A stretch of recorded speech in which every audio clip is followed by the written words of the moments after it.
mau begitu. Ada lagi yang lebih parah itu, pergi di pohon-pohon, nenek-nenek. Ada lagi yang percaya bahwa ada manusia kembar sama buaya, JPI. Mana ada kembar buaya manusia? Tidak ada itu. Yang ada manusia jadi buaya darat. Ya, boleh ke kubur, tapi jangan pergi minta-minta. Siram, kenapa kau siram? Supaya dingin kuburnya orang mati.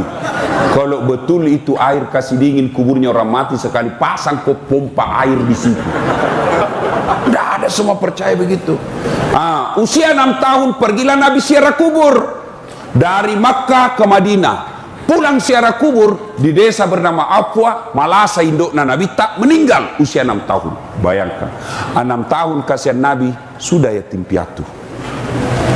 Coba diambil lagi oleh kakeknya Abdul Muttalib. 8 tahun, 2 tahun saja bersama kakeknya, wafat lagi kakeknya Abdul Muttalib.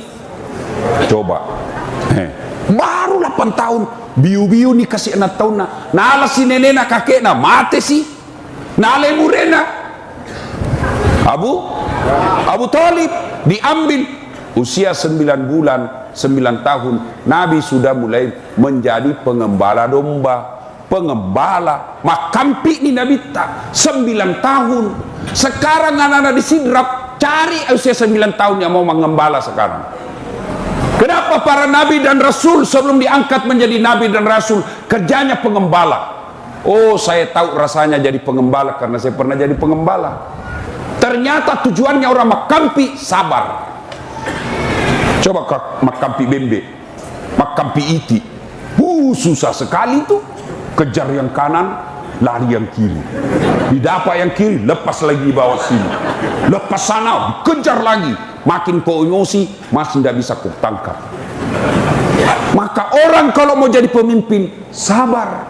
Itu makanya Nabi diajar menjadi pengembala supaya beliau nanti menjadi Nabi sabar.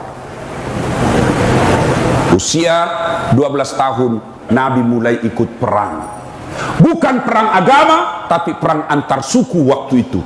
Tapi beliau tidak pegang pedang, beliau tidak pegang panah, tapi apa? Beliau hanya memegang anak panah dikasih orang dewasa. Usia 16 tahun Nabi mulai pergi berdagang. Dagangnya bukan antar kabupaten, tapi antar negara, ke Syria dan ke Syam. Sampai di Syam, Nabi bersama pamannya Abu Talib dilihat sama pendeta, namanya pendeta Bukhairah.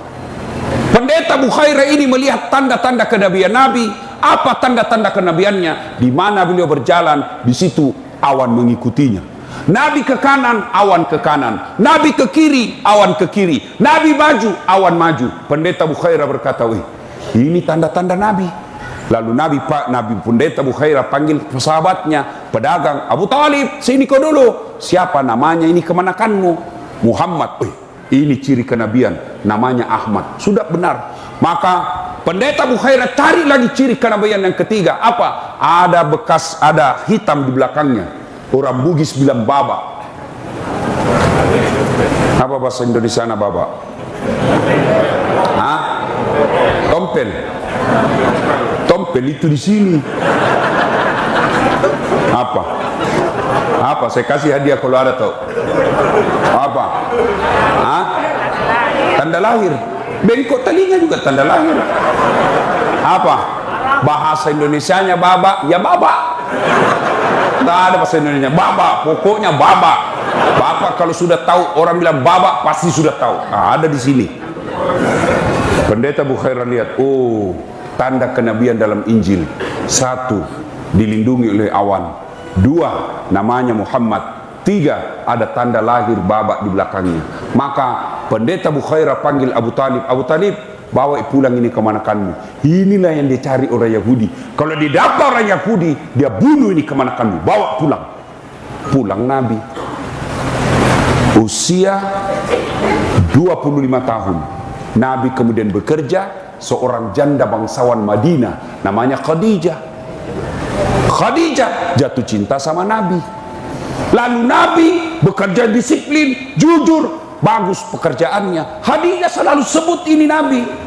Maka si sifatnya Muhammad ini malempu, Masa impodale, sopan, selalu dicerita. Maka ajudannya Khadijah namanya Nafisa percaya dalam hati, Khadijah suka sama Muhammad. Maka Khadijah menyatakan cinta.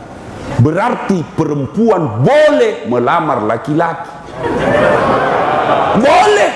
Daripada kau jual mahal, jual mahal kumulado.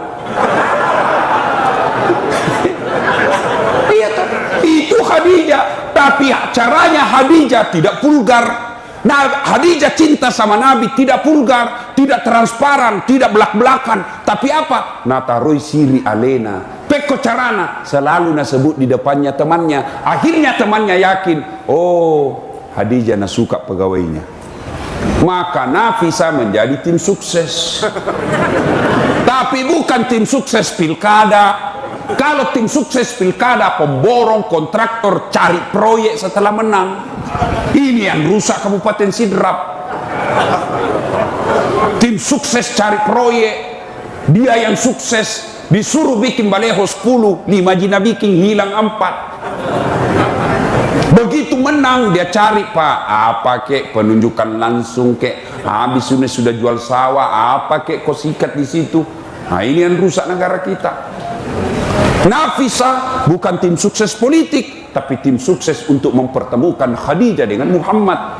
Lalu Nafisa berkata, Muhammad, bagaimana menurutmu kalau ada perempuan suka kau? Alhamdulillah. Tapi ini perempuan tua, tidak jadi masalah. Tapi 2 kali janda, tidak jadi masalah. Lebih tua 15 tahun, tidak jadi masalah. Yang jadi masalah, betulkah dia suka saya? Nabila Nafisa, tenang aku bos, saya punya urusan. Datanglah Nafisa kepada Khadijah, Bunda, bagaimana kalau ada laki-laki suka kita? Alhamdulillah. Tapi ini anak muda, tidak ada masalah. Masih lebih muda 15 tahun, tidak ada masalah.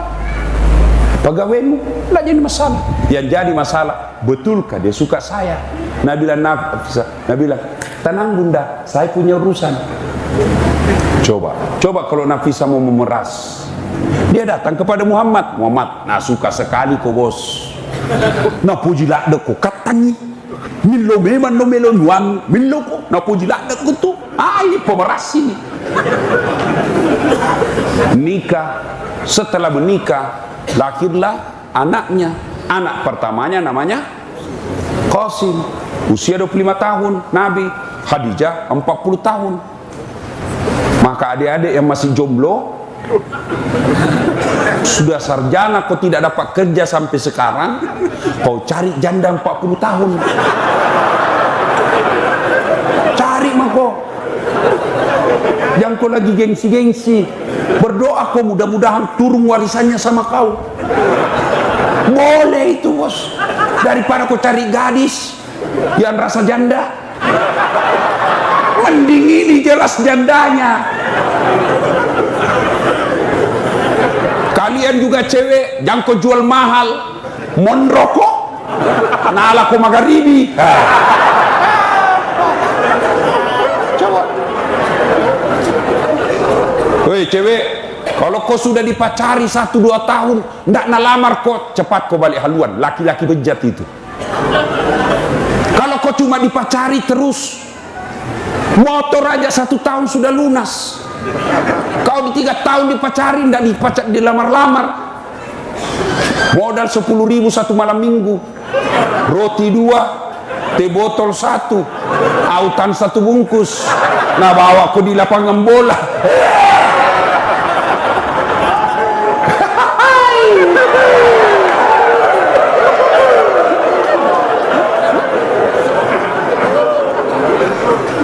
Ya, ibu bapak saudara-saudara sekalian, sudah nikah, lahirlah anaknya Rasulullah.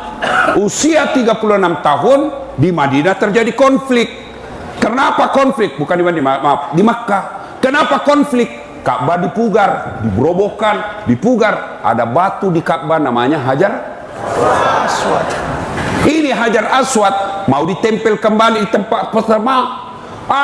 Bani Hashim, Bani Ad, Bani Umayyah, 4 suku di Makkah bertengkar. Sama tong kira-kira kalau disidrap, Nabi bilang orang Bugis, kami lebih berhak. Nabi bilang orang Jawa, kami lebih berhak. Kata orang Makassar, kami lebih berhak. Kata orang Ndrekang, saya lebih berhak. Bertengkar. Begitu juga di Mekah. Kami lebih berhak. Kami lebih berhak. 6 hari tidak ada penyelesaian. Musyawarah. Akhirnya apa? Sepakat. Saudara-saudara sekalian, begini. Kita tunggu saja besok. Siapa yang muncul pertama di pagi hari di pintu, maka itu yang kita tunjuk. Bagaimana? Setuju? Setuju. Ditunggulah besok pagi. Mas subhanallah, siapa manusia yang lewat pertama di pagi hari di pintu? Dialah Al-Amin Muhammad sallallahu alaihi wasallam, yang orang Mekah menggelari waktu itu sebagai pemuda Al-Amin, orang yang dipercaya.